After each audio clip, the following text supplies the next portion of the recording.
Wow, wow.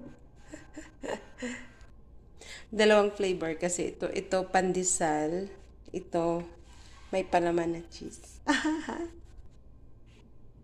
Let's go ulit.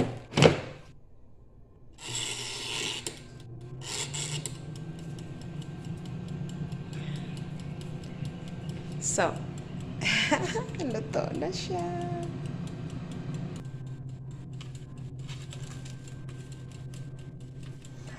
Oh my gosh, ang sarap nito, oh.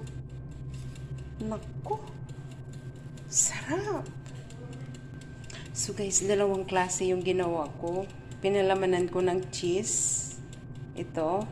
Ito naman, walang cheese. So, parang pandesal lang siya guys talaga. So guys, basta guys may air fryer ka guys,